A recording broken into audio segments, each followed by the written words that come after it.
Hello friends, എല്ലാവർക്കും എൻ്റെ പുതിയ വീഡിയോയിലേക്ക് സ്വാഗതം കേട്ടോ. അപ്പോൾ ഞാനിന്നൊരു ചെറിയ കുക്കിംഗ് വീഡിയോ ചെയ്യാനാണ് ഉദ്ദേശിക്കുന്നത്. അപ്പോൾ ഇടിഞ്ചക്ക ഒരെണ്ണം ചെറുത് കിട്ടിയിട്ടുണ്ട്. അപ്പോൾ അത് വെച്ചിട്ട് നമുക്കിന്നൊരു ഐറ്റം ഉണ്ടാക്കി നോക്കാവേ. ഇത് മുണഞ്ഞീനൊക്കെ നന്നായിട്ട് തൂത്ത് കൊടുത്തിട്ടുണ്ട്. നമുക്കതിന് ശേഷം കട്ട് ചെയ്യാവേ. അപ്പോൾ ഇത് കറക്റ്റ് പാകത്തിനുള്ളൊരു ചക്കയാട്ടോ കിട്ടിയേക്കുന്നത്. ഞാൻ ഇത് വെച്ചിട്ട് ഇടിഞ്ചക്ക തോരനാട്ടോ ഉണ്ടാക്കാൻ പോകുന്നത്. അപ്പോൾ പല നാട്ടിലും പല രീതിയിലാണ് ഇത് കറി വെക്കുന്നത്. എൻ്റെ വീടപ്പോൾ തൊടുപുഴ ആയിരുന്നു. ഞാൻ അവിടുത്തെ ഒരു രീതിയിലാട്ടോ അത് വയ്ക്കാൻ പോകുന്നത്. നമുക്ക് എന്തായാലും കട്ട് ചെയ്തെടുക്കാം. ഞാൻ കുറച്ച് കൂടുതൽ ചക്ക എടുത്തിട്ടുണ്ട്. അപ്പം മുള്ളൊക്കെ കളയാൻ നല്ല പാടായിരുന്നു. ഇതുപോലെ രണ്ട് വശം നന്നായിട്ട് കളഞ്ഞു കൊടുക്കണേ. എനിക്ക് ഇടിഞ്ചക്കത്തോരൻ ഭയങ്കര ഇഷ്ടമായിട്ടുള്ളൊരു കറിയാട്ടോ. അപ്പോൾ ഇതുപോലെ ചക്കയുടെ സീസണൊക്കെ വരുമ്പം ഞങ്ങൾ ഇടിഞ്ചക്കത്തോരനൊക്കെ ഉണ്ടാക്കി കഴിക്കാറുണ്ട്. അപ്പോൾ ഇതിൻ്റെ മുള്ളൊക്കെ കളഞ്ഞെടുക്കാൻ ഇത്തിരി പാടാണെന്ന് മാത്രമേ ഉള്ളൂ കേട്ടോ. അപ്പോൾ ഇത് കട്ട് ചെയ്ത് ഇങ്ങനെ ഒന്ന് കിട്ടിക്കഴിഞ്ഞാൽ രക്ഷപ്പെട്ട്. അപ്പോൾ ഇത് ഇത്തിരിയും കൂടെ ചെറുതാക്കണം. ഇത് ഈ ഒരു വലിപ്പത്തിൽ ആക്കണം കേട്ടോ. ചക്ക ഞാൻ നന്നായിട്ട് കഴുകി വാരി വെച്ചിട്ടുണ്ട്.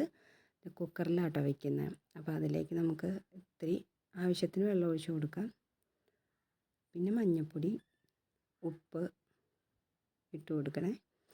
ഇതൊക്കെ ആവശ്യത്തിന് മാത്രം ഞാൻ ജസ്റ്റ് ഒന്ന് ഷേക്ക് ചെയ്തേ.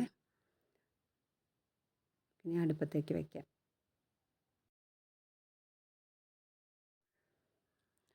ഒരു വിസിലടുപ്പിച്ചാൽ മതി കേട്ടോ.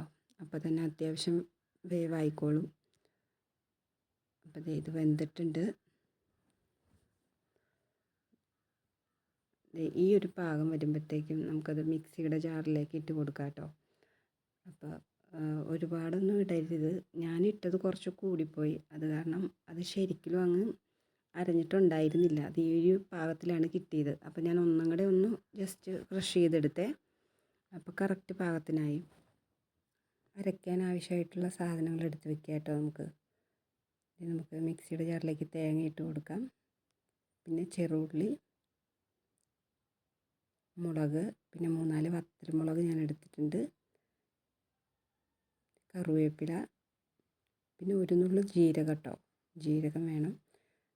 പിന്നെ കുരുമുളക് ഇല്ലാത്തത് കൊണ്ടാണ് കുരുമുളക് പൊടി ഇട്ടത്. മഞ്ഞൾപ്പൊടി ഇതുപോലെ അരച്ച് എടുക്കാം കേട്ടോ. നമുക്ക് എണ്ണ ഒഴിച്ച് കൊടുക്കാവേ. ശേഷം കടുകിടാം. പിന്നെ കറിവേപ്പില. നമുക്കതിലേക്ക് ഈ അരപ്പിട്ട് കൊടുക്കാവേ. ഒരുപാടങ്ങ് അരയ്ക്കേണ്ട, ജസ്റ്റ് ഒന്ന് ഒതുക്കിയെടുത്താൽ മതി കേട്ടോ. അപ്പോൾ ഇതൊന്ന് വഴറ്റിയെടുക്കാം. വഴറ്റി എടുത്തിട്ടുണ്ട്. നമുക്കിനി അതിലേക്ക് ഈ ഒതുക്കി വെച്ചിരിക്കുന്ന ചക്ക അത് ചേർത്ത് കൊടുക്കാം കേട്ടോ. അപ്പോൾ നന്നായിട്ട് അത് മിക്സ് ചെയ്ത് കൊടുക്കുക. ഇതിപ്പം അരകല്ലുള്ളവർക്ക് അരകല്ലിൽ വെച്ച് അത് ചതച്ചെടുക്കാം കേട്ടോ. ഇപ്പോൾ ഇവിടെ അരകല്ലില്ലാത്ത കാരണമാണ് ഞാൻ മിക്സിയിൽ വെച്ചിട്ട് ചെയ്ത് വെച്ചേക്കുന്നത്. അപ്പോൾ ഇതുപോലെ നന്നായിട്ട് മിക്സ് ചെയ്ത് കൊടുക്കണം കേട്ടോ. നല്ല അടിപൊളി ടേസ്റ്റ് ആട്ടോ. അപ്പോൾ എല്ലാവരും ഒന്ന് ട്രൈ ചെയ്ത് നോക്കണേ.